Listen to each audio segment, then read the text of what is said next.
Hello everyone, it's Kay here and I'm here today to share a few things with you. I've not been on for a while, but it doesn't mean I haven't been busy, because I have in lots of different ways. However, the last time I was here I did the challenge for Tamika for It's a Link party.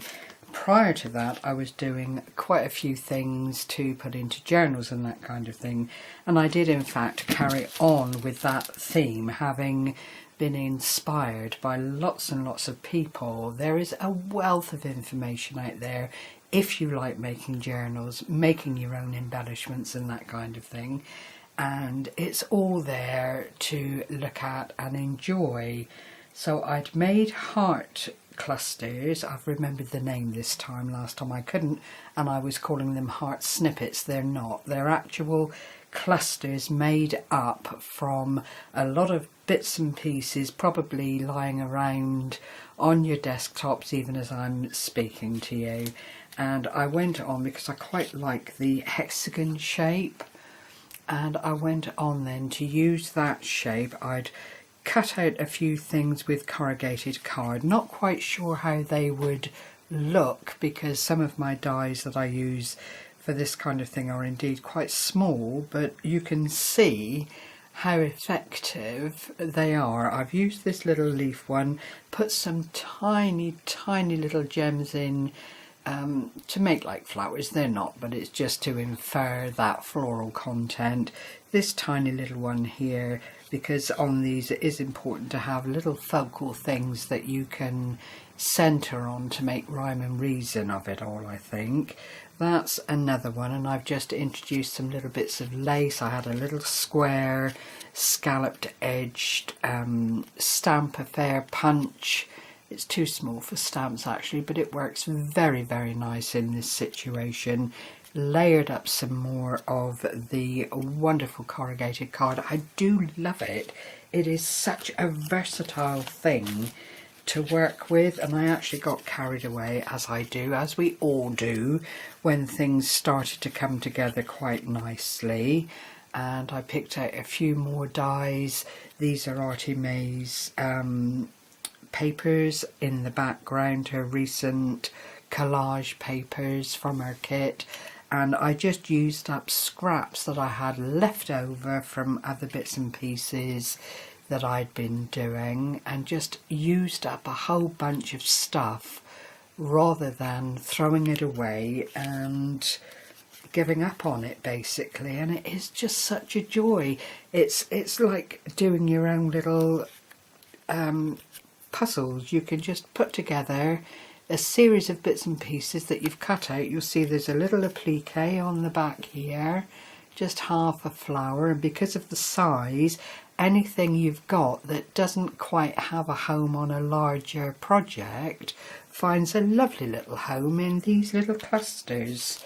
And I think that, oh no, tell a lie, I've got some more here, because I really did just keep going and going and going. I love this feather one, I have to say, but then I found my little plastic doodads all in little storage boxes that I don't bring out very often. I thought, oh well, I'll bung a couple of them on just to add a little bit of interest. And that really is all it's about, finding things that perhaps you've forgotten about, or things that you don't use very often because they're not in trend at the moment. But you know, it really doesn't matter, because when you're making clusters like this, the world is your oyster, and you can use whatever you like, wherever you like on them. They are just so lovely. Look at that. And it's an array of different colours.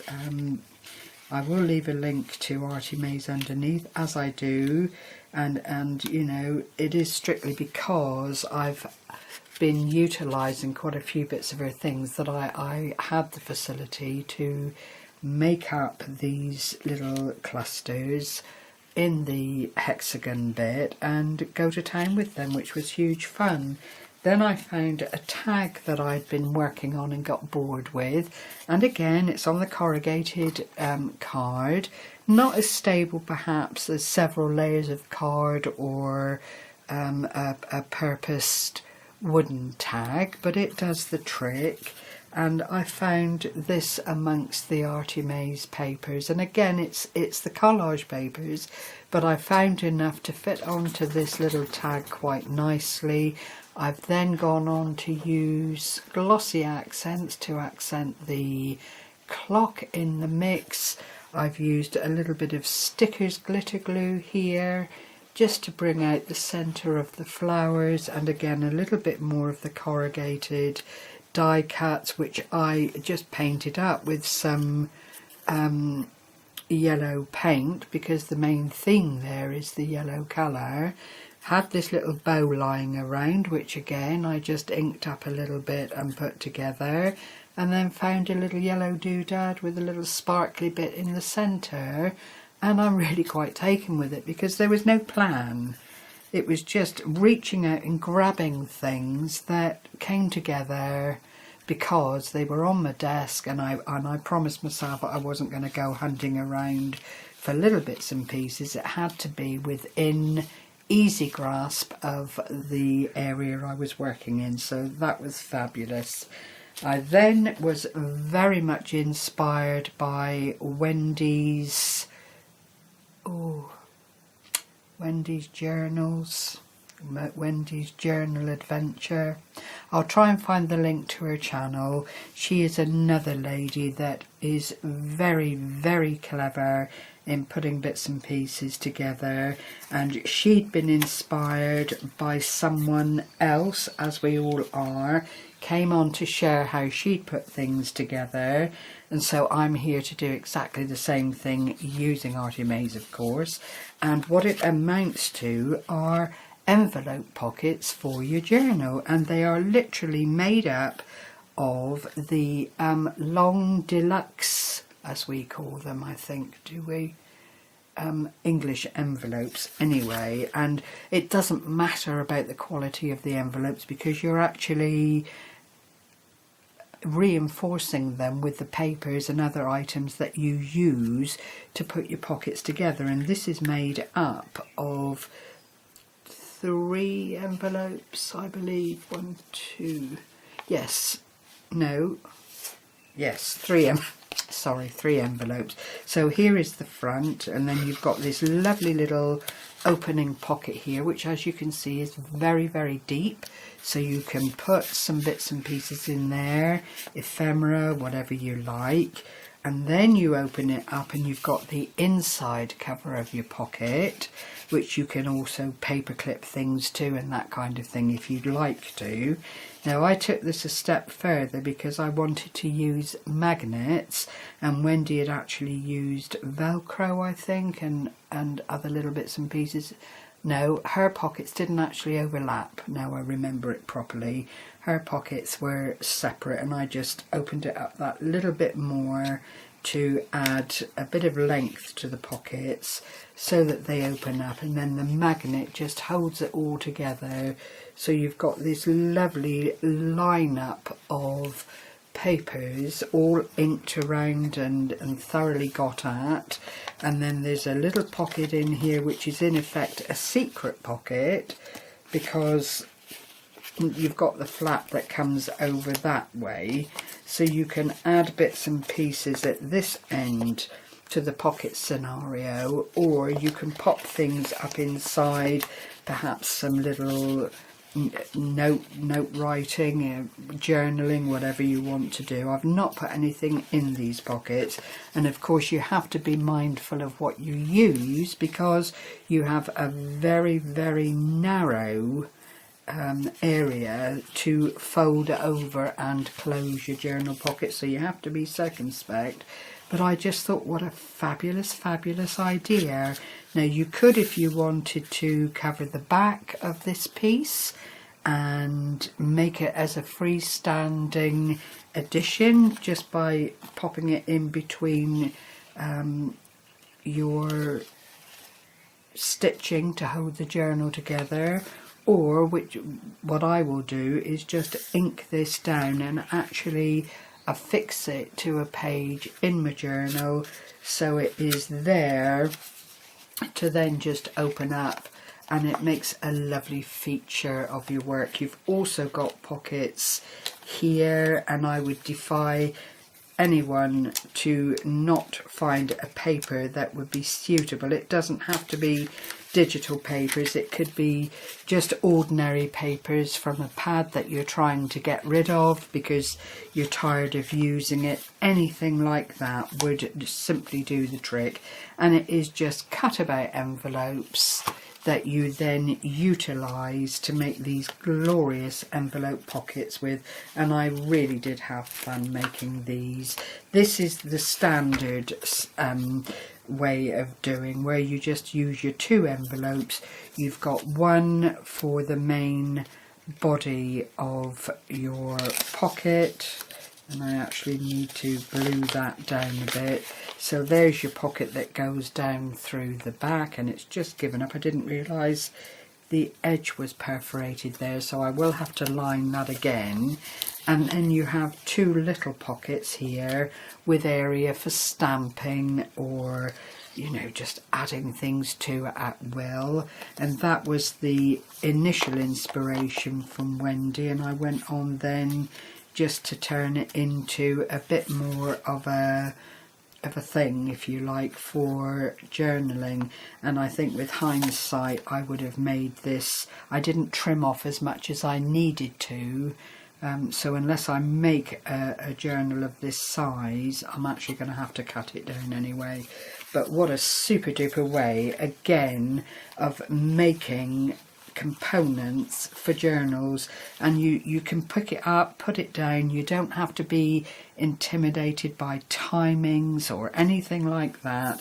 You can just do little bits as and when you feel like it, knowing that at the end of the time you're going to have some gorgeous bits and pieces to put into your pockets and into your journal, irrespective of style. I mean, it is possible with a lot of digital kits to just, you know, marry them up with different bits and pieces. You never have to waste anything unless you, strictly speaking, want to. So that was those. Then I got to thinking about, and I hope this won't be too long, but I wanted to do it all in one go, rice paper. Now, I'm quite a Stamperia fan. I love their, I'll just get one to show you. I love their rice papers that they do, that you can use for collage, you can use them for card making, pretty much whatever you like. And they are very, very flimsy, as you can see, virtually see-through, but at £1.65 plus postage and packaging for one sheet, I just got my head on and thought, well, there must be a cheaper way to produce the same kind of effect. I'm not looking for perfection. I don't want to steal someone else's idea, and certainly wouldn't use these images. But what I did was take some of Artymaze's papers, as I bought the kit anyway, and put them onto rice paper. You see it bleeds through and everything, but really that's not an issue. It's about having that tissue texture.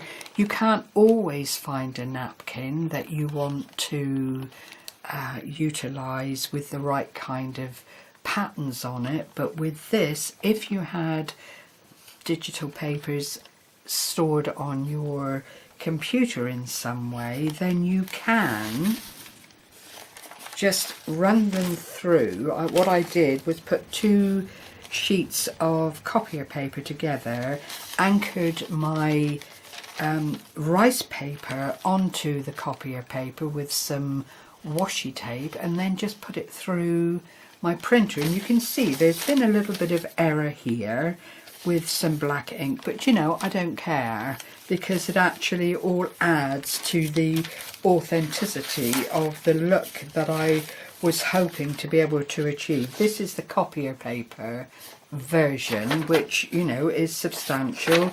You can use that as well, but to actually utilize the rice paper. There are two sides to it. One is a smooth side and one is a rough side, so you print on the smooth side, but I'll show you the papers that I managed to get hold of, and it was on eBay, so you know they're out there, and they're actually large sheets, and they're used apparently to teach students how to write in the old-fashioned way. I can't remember what they were called, but these were made in China, and you get this whole amount of rice paper, and it's not insignificant. I think there are probably about 30 or 40 sheets here. If I just take out one so you can see them in their natural state, but because they've been treated with something, they hold the ink from your computer beautifully. It's not going to let me separate it. Look at that. Oh, you little minx. I don't know if I can pull a bit up from inside. Here we go. But you can see just how flimsy the paper is, so it does need the support of your copier paper to run it through the printer, otherwise it would get gnarled up. But it does mean that anything, any image that you've got, whether it's a photograph or images that we purchased from DigiKits or downloads or what have you, you can actually do that without having to spend an absolute fortune on one napkin that you want for a particular project. So I was delighted with that and wanted to share it with you. I think this whole pack was £3.99 and it was free postage, so you know, you really can't odds. £1.65 for one sheet. Yes, it's printed, but if you have images you want to print for yourself, then, you know, I'm proof that it can be done, and it is such a lovely effect. It really is gorgeous. I don't see any problems with either sheet. So that was that lovely little thing. And then I was watching a lady that I've been watching for a little while now called Sparkling Char, and she is an absolute love. She is just so positive, so sunny in her outlook, and at the moment she's crafting every day in May as a collaboration with, I can't remember, a group of other ladies anyway, all equally talented. And she'd been inspired by Mixed Up Crafts and had made one of these, and of course I just had to go and do it. It's a satchel bag made out of card. I've got a couple of grubby little bits on it because I spilt a bit of glue and tried to get that off and my hands were gluey. You know the scenario. It's blinking awful because then you kick yourself because you've made a bit of a boo-boo. But what it actually is a boxed bag, and it is absolutely gorgeous. I've just used a Velcro dot on the front. This should have been to the back, but again I'd made an error when I was writing everything down. Then I cut off something else that I shouldn't have cut off, so I altered things around again. All very happy mistakes, because I've now got this white flap over the top of my paper, because it took two 12 by 12 sheets and then a little bit of cardstock after that to coordinate and put everything together.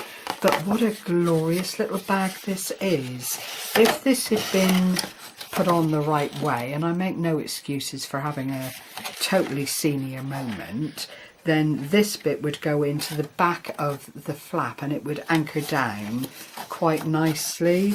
But with it being double-sided cardstock, look at the depth in there. You can put such a lot in it, and providing it's packed very, very carefully, it would just make such a fabulous gift for anyone, really. I just fell in love with it. This is the kind of thing that in an ideal world I like to play with, because I enjoy the building as much as the gluing and the sticking together. So thank you, Char. I very much appreciate your inspiration, and thank you to Mixed Up Crafts who did an absolutely wonderful tutorial on it, very, very comprehensive, showing you how to put your brads on if you didn't want to use them as brads, just as button features, giving you dimensions for handles and all that kind of thing. And even though I made mistakes, this is the first one I've ever made, and I'm absolutely thrilled to little mint balls with it, so I have to share that with you as well. So I hope you've enjoyed this little catch up with me kind of scenario. And as I say, I do apologise for not being around very much. I will get back into doing a little bit more once I think this month is out of the way, and I can have a bit more time to play.